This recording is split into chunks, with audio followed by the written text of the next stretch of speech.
Hi dear friends, welcome to chalkboard stories. ഇപ്പോൾ നമ്മുടെ mock test സീരീസിലേക്ക് എല്ലാവർക്കും സ്വാഗതം. ഊർജ്ജ പരിപാലനം നമ്മുടെ ഫിസിക്സിലെ ലാസ്റ്റ് യൂണിറ്റാണ്. ബാക്കി എല്ലാത്തിൻ്റെയും മോക്ക് ടെസ്റ്റ്, ഇതെല്ലാ ടോപ്പിക്കുകളും നമ്മുടെ മോക്ക് ടെസ്റ്റ് കഴിഞ്ഞിരിക്കുകയാണ്. ഈ ഒരു ക്ലാസ്സോടുകൂടി ഊർജ്ജ പരിപാലനം എന്നൊരു ടോപ്പിക്കും കൂടി കഴിയും. ഓക്കെ, ക്വസ്റ്റ്യനിലേക്ക് പോകാം നമുക്ക്. കേരളത്തിൽ തെർമൽ പവർ സ്റ്റേഷൻ സ്ഥാപിച്ചിരിക്കുന്ന സ്ഥലം ഏതാണെന്ന് തന്നിരിക്കുന്നതിൽ കേരളത്തിലെ തെർമൽ പവർ സ്റ്റേഷൻ എവിടെയാണ്? അതായത് കായംകുളം, എറണാകുളം, പാലക്കാട്, ആലപ്പുഴ. ഇതിൽ കായംകുളമാണ് നമ്മുടെ PSCയുടെ ആൻസർ പ്രകാരം കായംകുളമാണ്. ഓക്കെ, അതായത് കേരളത്തിൽ നാഫ്ത ഇന്ധനമായിട്ട് ഉപയോഗിക്കുന്ന ആദ്യത്തെ താപവൈദ്യുത നിലയമാണ് ഏതെന്ന് പറയുന്നത്? കായംകുളം NTPC താപനിലയം. അതായത് 1999 ഇത് രൂപം കൊണ്ടത്.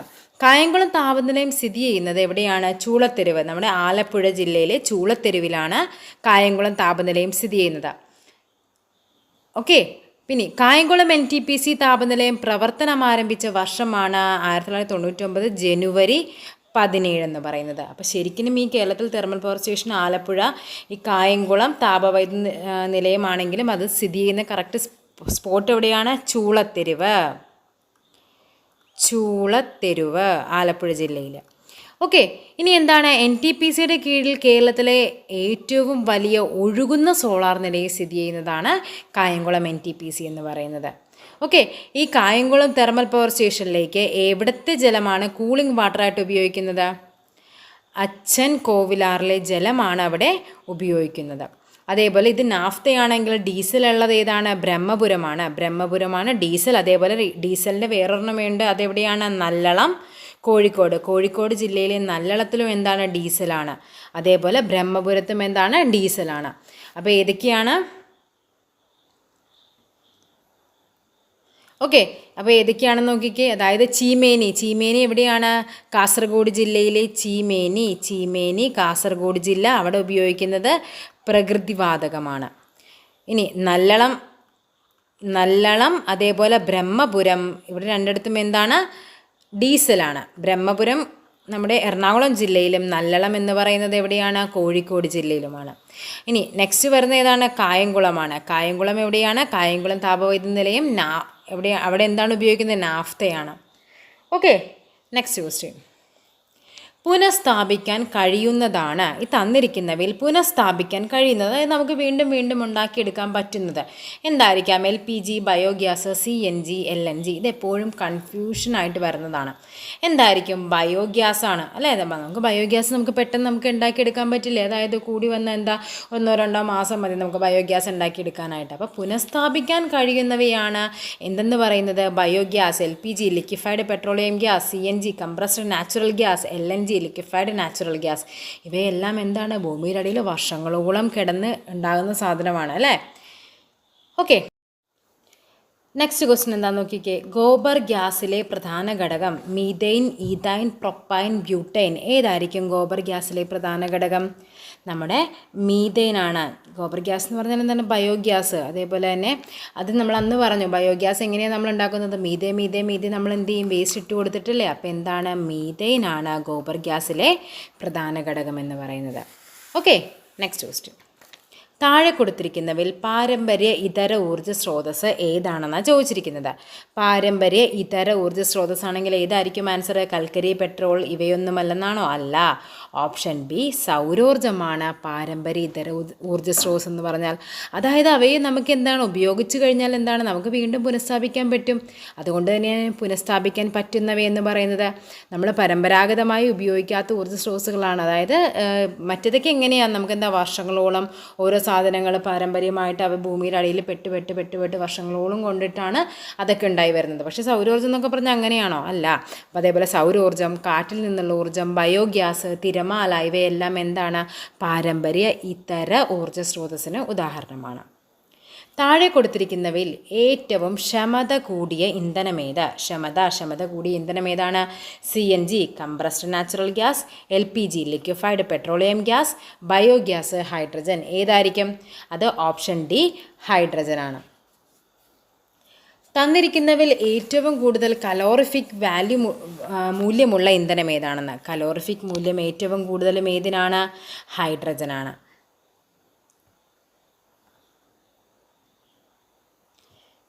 ഓക്കെ, അപ്പോൾ എന്താണ് കലോറിഫിക് മൂല്യം എന്ന് പറഞ്ഞാൽ? അതായത് 1 കിലോഗ്രാം ഇന്ധനം പൂർണ്ണമായിട്ട് കത്തുമ്പോൾ പുറത്തേക്ക് വിടുന്ന താപത്തിൻ്റെ അളവിനെയാണ് നമ്മൾ എന്ത് പറയുന്നത്? കലോറിക മൂല്യം എന്ന് പറയുന്നത്. അപ്പോൾ അതിൻ്റെ കലോറിക മൂല്യം അനുസരിച്ചിട്ടാണ് ഒരു ഇന്ധനം ഏത് നല്ലതാണോ ചീത്തയാണോ, നമുക്ക് ഏറ്റവും കൂടുതൽ ഉപയോഗപ്പെടുത്താൻ പറ്റുന്നവയാണോ എന്നൊക്കെ തീരുമാനിക്കുന്ന എന്തിൽ നിന്നാണ്? കലോറിക മൂല്യമാണ്. കലോറിക മൂല്യത്തിൻ്റെ യൂണിറ്റ് എന്ന് പറയുന്നത് കിലോ ജൂൾ പെർ കിലോഗ്രാം ആണ്. കിലോ ജൂൾ പെർ കിലോഗ്രാം, അതായത് 1 കിലോഗ്രാം കത്തുമ്പോൾ എത്ര ജൂൾ താപം പുറത്തേക്ക് വിടുന്നു എന്നുള്ളതാണ്. കലോറിക മൂല്യം ഏറ്റവും കൂടിയ ഇന്ധനമാണ് എന്തെന്ന് പറയുന്നത്? ഹൈഡ്രജൻ എന്ന് പറയുന്നത്. ഹൈഡ്രജനും ഓക്സിജനും സംയോജിപ്പിച്ച് വൈദ്യുതി നിർമ്മിക്കുന്ന സെല്ലുകളാണ് എന്ത്? ഹൈഡ്രജൻ ഫ്യൂവൽ സെൽ എന്ന് പറയുന്നത്. ഓക്കെ, അപ്പോൾ കിലോ ജൂൾ പെർ കിലോഗ്രാം ആണ് കലോറിക മൂല്യം ഏറ്റവും കൂടുതലുള്ളത് ഹൈഡ്രജനാണ്. ലിക്വിഫൈഡ് പെട്രോളിയം ഗ്യാസിൻ്റെ മുഖ്യ ഘടകം എന്താ? ലിക്വിഫൈഡ് പെട്രോളിയം ഗ്യാസ് എന്താണ്? Propane, pentane, heptane, butane. എന്താണ്? ഓപ്ഷൻ ഡി ബ്യൂട്ടെയിൻ ആണ് എൽ പി ജിയുടെ പ്രധാന ഘടകം. എൽ പി ജി അല്ലേ, വീടുകൾക്ക് ഭംഗി കൂട്ടാൻ വേണ്ടിയല്ലേ നമ്മൾ എൽ പി ജി ഒക്കെ പണ്ടത്തെ പുകയെടുപ്പൊക്കെ ആകുമ്പോൾ എന്താ വീടിന് ചുമരിലൊക്കെ മുഴുവൻ കരിയൊക്കെ പിടിച്ച് ഭംഗിയൊക്കെ പോകും. അപ്പോൾ അത് മാറ്റാൻ വേണ്ടി വീടിൻ്റെ ബ്യൂട്ടി കൂട്ടാനാണ് നമ്മൾ എന്ത് എടുക്കുന്നത്? എൽ പി ജി എടുക്കുന്നതെന്ന് ഓർത്താൽ മതി. അപ്പോൾ എന്താണത്? ബ്യൂട്ടെയിൻ ആണ്. എൽ പി ജിയിലെ പ്രധാന ഘടകം ഏതാണ്? ബ്യൂട്ടെയിൻ. പാചകവാതത്തിന് ഗന്ധം കിട്ടാനായി ചേർക്കുന്ന പദാർത്ഥമാണ്. അതായത് നമ്മൾ ഉപയോഗിക്കുന്ന L P G liquefied petroleum gas എന്ന് പറയുന്നതിന് യാതൊരു മണവും ഒന്നുമില്ലാത്ത വസ്തുവാണ്. അപ്പോൾ അത് പുറത്തേക്ക് ലീക്കായി എന്ത് സംഭവിക്കും? നമ്മളറിയില്ല അല്ലേ. നമ്മളറിയാതെ അതിങ്ങനെ ലീക്കായിക്കൊണ്ടേയിരിക്കും. സ്വാഭാവികമായിട്ട് ഒരു ചെറിയൊരു ഇത് വന്നാൽ പോലും അത് പൊട്ടിത്തെറിക്കാനുള്ള ചാൻസ് ഉണ്ട്. അപ്പോൾ അത് പുറത്തേക്ക് ലീക്കായാൽ അറിയാൻ വേണ്ടി ചേർക്കുന്ന ഒരു വസ്തുവാണ് എന്താ? ഈഥൈൽ മെർക്യാപ്റ്റൻ എന്ന് പറയുന്നത്. ഈഥൈൽ മെർക്യാപ്റ്റൻ ചേർക്കുമ്പോഴാണ് ആ ഗ്യാസിൻ്റെ ആ ഒരു സ്മെല്ല് നമുക്ക് പെട്ടെന്ന് മനസ്സിലാവില്ല. ഗ്യാസ് ലീക്കായിട്ടുണ്ട് അല്ലെങ്കിൽ ഗ്യാസ് തുറന്നാൽ കിടക്കുന്നത് നമ്മൾ പെട്ടെന്ന് ഐഡൻറ്റിഫൈ ചെയ്യണത് അത് ശരിക്കും ഗ്യാസിൻ്റെ മണമല്ല, അതിൻ്റെ ഉള്ളിൽ ചേർത്തിരിക്കുന്ന ഈഥൈൽ മെർക്യാപ്റ്റൻ്റെ മണമാണ്. ഓക്കെ, നമ്മുടെ വീടുകളിൽ ഉപയോഗിക്കുന്ന എൽ പി ജി എന്ന് പറയുന്നത് 14.2 കിലോഗ്രാം ആണ് കേട്ടോ. Next question. താഴെ പറയുന്നവയിൽ ഏത് പ്രവർത്തനമാണ് സൂര്യനിൽ നടക്കുന്നത്? സൂര്യനിൽ നടക്കുന്ന പ്രവർത്തനം ഏതാണ്? ഫിഷൻ, ന്യൂക്ലിയർ ഫിഷനുണ്ട്, ന്യൂക്ലിയർ ഫ്യൂഷനുണ്ട്, റേഡിയോ ആക്റ്റീവ് റേഡിയേഷൻ ഉണ്ട്. ഇതൊന്നുമല്ല. എന്താണ് സൂര്യനിൽ നടക്കുന്ന പ്രവർത്തനം എന്ന് പറയുന്നത്? അത് ന്യൂക്ലിയർ ഫ്യൂഷനാണ്. ഫ്യൂഷൻ കൂടിച്ചേരുവാണ് സൂര്യനിൽ നടക്കുന്ന പ്രവർത്തനം എന്ന് പറയുന്നത്. എന്താണെന്ന് പറഞ്ഞു തരാം.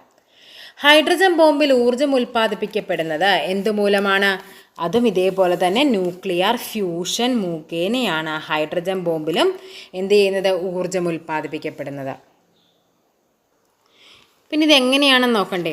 അതായത് ആറ്റോമിക ഭാരം കുറഞ്ഞ ന്യൂക്ലിയസുകളെ യോജിപ്പിച്ച്, അതായത് ആറ്റോമിക ഭാരം കുറേ ഉണ്ട്, അതിനെല്ലാത്തിനെ യോജിപ്പിച്ച് മാസ് കൂടിയൊരു ന്യൂക്ലിയസ് ആക്കി മാറ്റുന്ന പ്രവർത്തനമാണ് എന്തെന്ന് പറയുന്നത്? ഫ്യൂഷൻ. നമ്മൾ എങ്ങനെയാണ് ഫ്യൂഷൻ സോങ് ചെയ്യുന്നത്? കുറേ പാട്ടിൻ്റെ കുഞ്ഞു കുഞ്ഞു പോർഷൻസ് എല്ലാം കൂടി കട്ട് ചെയ്ത് ഒറ്റ പാട്ടാക്കി മാറ്റും. അതിനല്ലേ നമ്മൾ ഫ്യൂഷൻ എന്നൊക്കെ പറയുന്നത്. അപ്പോൾ അതേപോലെ തന്നെ എന്താണ് ന്യൂക്ലിയർ ഫ്യൂഷൻ എന്ന് പറഞ്ഞാൽ ആറ്റോമിക ഭാരം കുറഞ്ഞ ന്യൂക്ലിയസുകളെ കൂട്ടിച്ചേർത്തിട്ട് എന്താക്കി മാറ്റുന്നുണ്ട്? ആറ്റോമിക ഭാരം കൂടിയ ഒരൊറ്റ ന്യൂക്ലിയസ് ആക്കി മാറ്റും. അതിനെയാണ് ഫ്യൂഷൻ എന്ന് പറയുന്നത്. ഇനി എന്താണ് ഫിഷൻ എന്ന് പറഞ്ഞാൽ? നേരെ തിരിച്ചായിരിക്കും.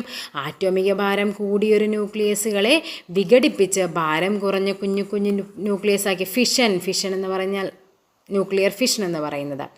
ഈ അനിയന്ത്രിത ഫിഷൻ പ്രവർത്തനം മൂലമാണ് വലിയ സ്ഫോടനങ്ങൾ കലാശിക്കുന്നത്. നിയന്ത്രിക്കാൻ പറ്റിയില്ലെങ്കിൽ എന്ത് സംഭവിക്കും? അത് വലിയ സ്ഫോടനങ്ങളിലേക്ക് എത്തിക്കും. ഓക്കെ, അതേപോലെ തന്നെ എന്താണ് ഹൈഡ്രജൻ ബോംബിൻ്റെ നിർമ്മാണത്തിലെ പ്രവർത്തനതത്വം എന്താണ്? ന്യൂക്ലിയർ ഫ്യൂഷനാണ്. ന്യൂക്ലിയർ ഊർജ്ജത്തെ വൈദ്യുതോർജ്ജമാക്കി മാറ്റാനായിട്ട് ഉപയോഗിക്കുന്നതാണ് എന്താ? ന്യൂക്ലിയർ റിയാക്ടറുകൾ എന്ന് പറയുന്നത്. ന്യൂക്ലിയർ ഊർജ്ജത്തെ എന്താക്കി മാറ്റും? വൈദ്യുത ഊർജ്ജമാക്കി മാറ്റും. Okay, next question. ഹൈഡ്രജൻ ബോംബിൽ ന്യൂക്ലിയർ ഫ്യൂഷൻ ആണെങ്കിൽ ആറ്റം ബോംബിൽ എന്താണ്? ആറ്റം ബോംബിൽ ഫിഷനാണ് കേട്ടോ. ന്യൂക്ലിയർ ഫിഷനാണ് ആറ്റം ബോംബിൽ നടക്കുന്നത്. നെക്സ്റ്റ് ക്വസ്റ്റ്യനിലേക്ക് പോകാം. ഇന്ത്യയിലെ ആദ്യത്തെ ഫാസ്റ്റ് ബ്രീഡർ റിയാക്ടർ സ്ഥാപിതമായിരിക്കുന്നത് ഏത് സംസ്ഥാനത്താണ്? ഫാസ്റ്റ് ബ്രീഡർ റിയാക്ടർ സ്ഥാപിതമായിരിക്കുന്നത് ഓപ്ഷൻ ഡി തമിഴ്നാടാണ്. എന്താണ് ഫാസ്റ്റ് ബ്രീഡർ റിയാക്ടറുകൾ എന്ന് പറയുന്നത്? അതായത് ഒരു റിയാക്ടറിൽ നിന്ന് പുറത്തുവിടുന്ന ഇന്ധനത്തിൻ്റെ പുനരുപയോഗത്തിലൂടെ ലഭിക്കുന്ന പ്ലൂട്ടോണിയം 239 രണ്ടാമത്തെ ഘട്ടത്തിനുള്ള ഇന്ധനമായി പ്രവർത്തിക്കുന്ന റിയാക്ടറുകളെയാണ് എന്തെന്ന് പറയുന്നത്? ഫാസ്റ്റ് ബ്രീഡർ റിയാക്ടറുകൾ എന്ന് പറയുന്നത്. അതായത് ആദ്യത്തെ ഒരു സംഭവത്തിൽ നിന്ന് ഔട്ട്പുട്ടായിട്ട് ലഭിക്കുന്ന പ്ലൂട്ടോണിയം എന്ത് ചെയ്യുന്നുണ്ട്? വീണ്ടും രണ്ടാമത്തെ ഘട്ടത്തിന് എന്താണ്? അതിനുള്ള ഇന്ധനമായിട്ട് പ്രവർത്തിക്കും. അതിനെയാണ് എന്തെന്ന് പറയുന്നത്? Fast breeder reactor. ഇതെവിടെയാണ്? കാമിനി എന്നാണ് അത് അറിയപ്പെടുന്നത്. അതെവിടെയാണ്? കൽപ്പാക്കം, തമിഴ്നാട്ടിലെ കൽപ്പാക്കത്തുള്ള കാമിനിയാണ് ഇന്ത്യയിലെ ആദ്യത്തെ ഫാസ്റ്റ് ബ്രീഡർ റിയാക്ടർ എന്ന് പറയുന്നത്. Okay, next question. സോളാർ സെല്ലിൽ നടക്കുന്ന ഊർജ്ജമാറ്റത്തിന് കാരണമായ പ്രതിഭാസം എന്താണ്? റെക്ടിഫിക്കേഷൻ, ഫോട്ടോവോൾട്ടായിക് പ്രഭാവം, ടിൻഡൽ ഇഫക്റ്റ്, ഡിറ്റക്ഷൻ. എന്താണ്? സോളാർ സെല്ലിൽ നടക്കുന്ന ഊർജ്ജമാറ്റത്തിന് കാരണമായ പ്രതിഭാസം ഏതാണ്? ഓപ്ഷൻ ബി ഫോട്ടോവോൾട്ടായിക് പ്രഭാവമാണ്. അതായത് സോളാർ സെല്ലിൽ എന്തൊക്കെയുണ്ട്? സോളാർ സെല്ലെന്ന് പറയുന്നത് ഒരു PN സന്ധി ഡയോഡാണ്. ഇതിൽ N ഭാഗം നിർമ്മിക്കാൻ ഉപയോഗിക്കുന്ന ഏതിനെയാണ്? സിലിക്കൺ ആണ്. ഓക്കെ, ഇതാണ് ഫോട്ടോവോൾട്ടായിക് എന്ന് പറയുന്നത്. ശരിക്കും സോളാർ സെല്ലിൻ്റെ N ഭാഗത്ത് സൂര്യപ്രകാശം പതിക്കുമ്പോൾ എന്ത് സംഭവിക്കും? ഈ P ഭാഗത്ത് ഒരു ചെറിയൊരു ഇലക്ട്രോൺ പ്രവാഹം ഉണ്ടാകും. ഈ ഒരു അതുവഴി വൈദ്യുതി പ്രവാഹത്തിന് കാരണമാകും. ഈ ഒരു പ്രതിഭാസത്തെയാണ് എന്തെന്ന് പറയുന്നത്? ഫോട്ടോവോൾട്ടായിക് പ്രഭാവം എന്ന് പറയുന്നത്.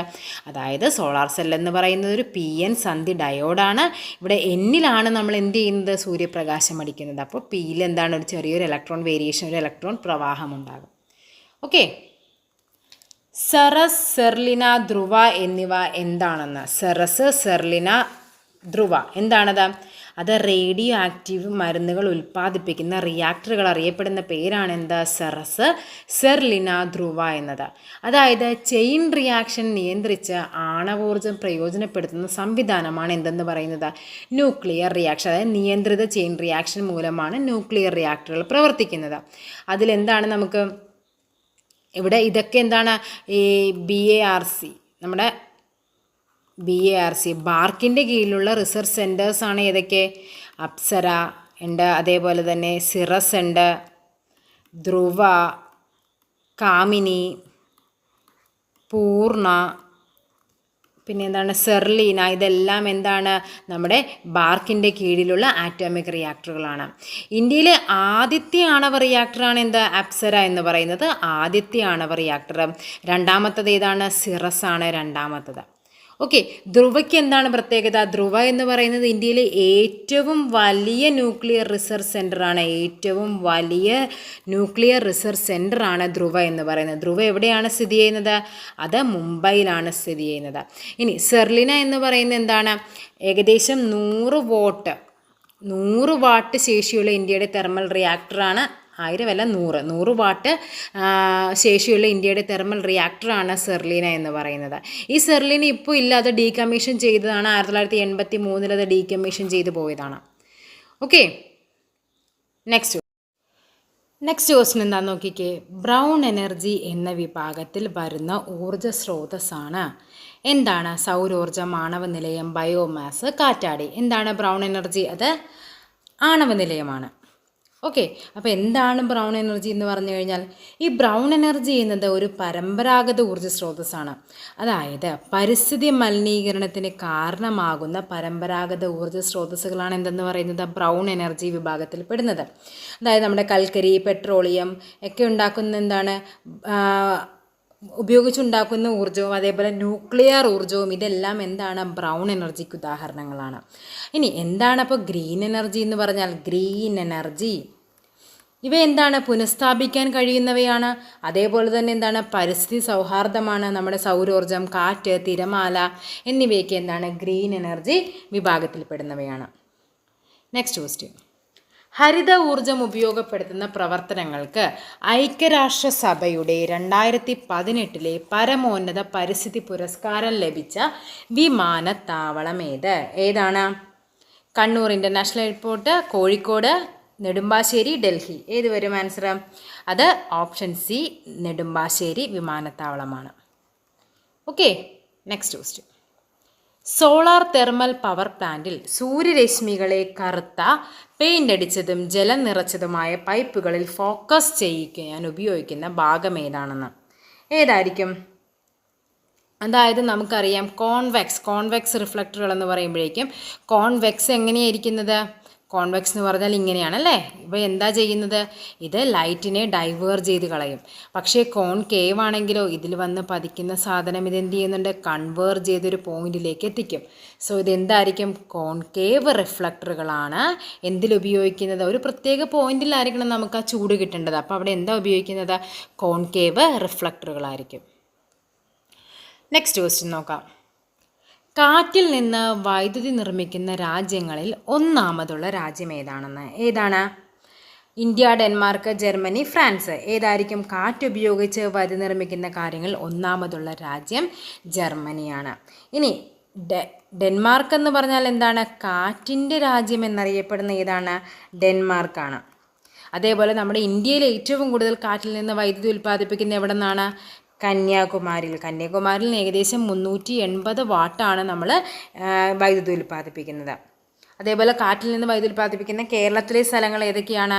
അത് രാമക്കൽമേടും അതേപോലെ തന്നെ കഞ്ചിക്കോട്ടുമാണ്. ഓക്കെ, അതായത് നിങ്ങളുടെ 10ാം ക്ലാസ്സിലെ 7ാമത്തെ ചാപ്റ്ററാണ് ഊർജ്ജ പരിപാലനം എന്ന് പറയുന്നത്. ആ ഒരു ചാപ്റ്റർ നന്നായിട്ടൊന്ന് വായിക്കുക. 10th ഫിസിക്സിലെ ഊർജ്ജ പരിപാലനം 7ാമത്തെ ചാപ്റ്ററാണ്. നന്നായിട്ടൊന്ന് പഠിക്കുക. അടുത്ത ക്വസ്റ്റ്യനിലേക്ക് പോകാം. പ്രകാശ തീവ്രതയെ അടിസ്ഥാനപ്പെടുത്തി പ്രവർത്തിക്കുന്ന ഒരു വേരിയബിൾ റെസിസ്റ്ററാണ്. പ്രകാശ തീവ്രതയെ അടിസ്ഥാനപ്പെടുത്തി ഏതാണ്? LDR, LMR, LVR, LMV. എന്തായിരിക്കും? LDR ആണ്. LDRൻ്റെ ഫുൾ ഫോം എന്താണ്? ലൈറ്റ് ഡിപ്പെൻഡൻറ്റ് വേരിയബിൾ ആണ്. ലൈറ്റ് ഡിപ്പെൻഡൻറ്റ് ആണ് റെസിസ്റ്ററാണ്. ലൈറ്റ് ഡിപ്പെൻഡൻറ്റ് റെസിസ്റ്ററിനെയാണ് പ്രകാശ തീവ്രത അടിസ്ഥാനമാക്കി ഉപയോഗിക്കുന്ന ഒരു വേരിയബിൾ റെസിസ്റ്ററാണ് LDR എന്ന് പറയുന്നത്. അതായത് നമ്മുടെ തെരുവ് വിളക്കുകളൊക്കെ എങ്ങനെയാണ്? ഓട്ടോമാറ്റിക്കായിട്ട് ആരെങ്കിലും പോയി ഓഫ് ചെയ്ത് വയ്ക്കുവാണോ? അല്ല, അത് ഓട്ടോമാറ്റിക്കായിട്ട് വെട്ടം വരുമ്പോഴേക്കും അത് ഓട്ടോമാറ്റിക്കായിട്ട് അത് കെട്ടുപോകും. അതായത് പ്രകാശത്തിൻ്റെ തീവ്രത കുറഞ്ഞു വരുമ്പോഴേക്കും എന്ത് സംഭവിക്കും? അത് തെളിയുകയും പ്രകാശ തീവ്രത കൂടുമ്പോൾ അത് ഓട്ടോമാറ്റിക് അത് ഓഫാകുകയും ചെയ്യും. അതിനെയാണ് എന്തെന്ന് പറയുന്നത്? ലൈറ്റിനെ മാത്രം ഡിപ്പെൻഡ് ചെയ്താണ് അത് നിൽക്കുന്നത്. ലൈറ്റ് ഡിപ്പെൻഡൻറ്റ് റെസിസ്റ്റർ എന്ന് പറയുന്നത്. Okay, next question. ആറ്റം ബോംബിൻ്റെ പ്രവർത്തന തത്വം അനിയന്ത്രിത ഫിഷനാണ്. ഹൈഡ്രജൻ ബോംബ് നിർമ്മിച്ചിരിക്കുന്നതിന് പിന്നിലെ പ്രവർത്തന തത്വം ന്യൂക്ലിയർ ഫ്യൂഷനാണ്. സൂര്യനിൽ നക്ഷത്രങ്ങളിലും ഊർജ്ജോൽപാദനം നടത്തുന്നത് ന്യൂക്ലിയർ ഫ്യൂഷൻ മുഖേനയാണ്. ഏതാണ് ഇതിൽ ശരിയായിട്ട് വരുന്നത്? ആറ്റം ബോംബിൻ്റെ ഒരു പ്രവർത്തന തത്വം എന്ന് പറയുന്നത് ഫിഷനാണ്. അനിയന്ത്രിതമായിട്ട് നടക്കുന്നത് കൊണ്ടാണ് അതൊരു വലിയൊരു സ്ഫോടനത്തിലേക്ക് വരുന്നത്. അപ്പോൾ ആറ്റം ബോംബിൻ്റെ പ്രവർത്തന തത്വം അനിയന്ത്രിത ഫിഷനാണ്. ശരിയാണ്. അതേപോലെ തന്നെ അടുത്ത എന്താണ് പറയുന്നത്? സൂര്യനിലും ഹൈഡ്രജൻ ബോംബ് നിർമ്മിച്ചിരിക്കുന്നതിന് പിന്നിലെ പ്രവർത്തന തത്വം എന്താണ്? ഫ്യൂഷൻ എന്ന് പറഞ്ഞാൽ എന്താണ്? കൂട്ടിച്ചേർക്കൽ അല്ലേ? ചെറിയ ചെറിയ കുറേ ഭാരം കുറഞ്ഞ ന്യൂക്ലിയസുകളെ കൂട്ടിച്ചേർത്ത് വലിയൊരു ന്യൂക്ലിയസ് ആക്കി മാറ്റും. സൂര്യനിലും നക്ഷത്രങ്ങളിലും ഊർജ്ജോൽപാദനം നടത്തുന്നത് എങ്ങനെയാണ്? ന്യൂക്ലിയർ ഫ്യൂഷൻ മുഖേനയാണ്. സോ ഇവിടെ 1, 2, 3 ശരിയാണ്. ഓക്കെ, അതേപോലെ ഈ ചാപ്റ്റർ നല്ല രീതിക്കൊന്ന് വായിക്കുക. അതായത് നമ്മുടെ 10ാം ക്ലാസ്സിലെ 7ാമത്തെ ചാപ്റ്ററാണ്. ഇതിൽ നിന്ന് ഇങ്ങനെയൊക്കെ ആയിരിക്കും ക്വസ്റ്റ്യൻസ് വരുന്നത്. ഓക്കെ, സ്റ്റേറ്റ്മെൻറ്റ് ടൈപ്പായിട്ട് ചോദിക്കാനൊക്കെ കൂടി പറ്റിയൊരു ചാപ്റ്ററാണ്. അപ്പോൾ അടുത്തൊരു ടോപ്പിക്കുമായിട്ട് വീണ്ടും കാണാം. ഇതോടുകൂടി നമ്മുടെ ഫിസിക്സ് എന്ന ടോപ്പിക്ക് ഇവിടെ തീരുകയാണ്. ഓക്കെ, ഫിസിക്സ് നമുക്ക് കംപ്ലീറ്റ് ചെയ്യുകയാണ്. ഇനി കണക്റ്റഡ് ആയിട്ടുള്ള കറണ്ട് അഫെയർസ് കിട്ടുവാണെങ്കിൽ ഞാൻ അതും കൂടി ഒന്ന് വീഡിയോ ആക്കി ചെയ്തു തരാം. അപ്പോൾ അടുത്തൊരു ടോപ്പിക്കുമായിട്ട് വീണ്ടും കാണാം. താങ്ക്